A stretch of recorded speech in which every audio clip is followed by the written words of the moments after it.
Nepal prime minister రాజీనామా చేశాడు. మాజీ ప్రైమ్ మినిస్టర్ భార్య చనిపోయింది.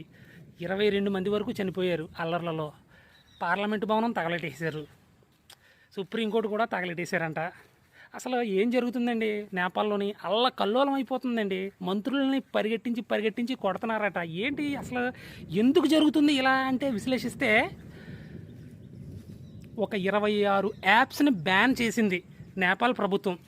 అది అసలైన ప్రాబ్లం.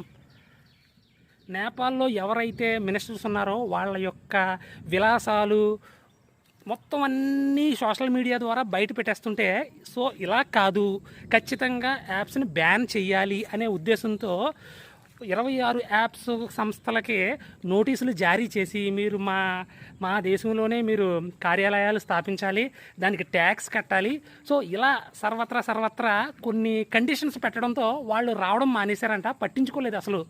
అయితే ఈ నేపాల్ గవర్నమెంట్ ఏం చేసిందంటే మొత్తం యాప్స్ని బ్యాన్ చేసేసింది. 4వ తారీఖుని తర్వాత నుంచే ఈ యాప్స్ అన్నీ పనిచేయడం మానేసినాయి అంట. సో అప్పుడే లేచిందండి ఈ ఉద్యమం. మమ్మల్ని మేము ప్రశ్నిస్తే సోషల్ మీడియాలో మీరు బ్యాన్ చేస్తారా, అసలు మీకు ఎలా కనిపిస్తున్నాం మేమని గవర్నమెంట్ నిలదీశారంటండి. సో అక్కడే స్టార్ట్ అయ్యింది ఈ నేపాల్ అల్లర్లకి కారణం.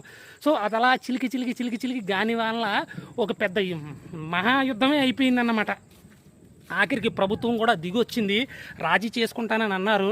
సో అయినా సరే ఉద్యమం తీవ్రతరం దాల్చింది. బీభత్సమైన నష్టం జరిగిందండి నేపాల్కి. అసలు ఎందుకండి ఇలా జరుగుతుంది నాకైతే అర్థం కావట్లేదు. గవర్నమెంట్ ఎందుకు ఇలా చేస్తుంది? ప్రశ్నిస్తే తప్ప. మీరు విలాసంగా ఉండొచ్చు, కానీ పబ్లిక్ సోషల్ మీడియా ద్వారా ప్రశ్నిస్తే తప్పది. నాకైతే ఏంటో అర్థం అవ్వట్లేదు. కారణం అయితే మాత్రం ఇదండి, నేపాల్ అల్లర్లకి కారణం. Thank you very much.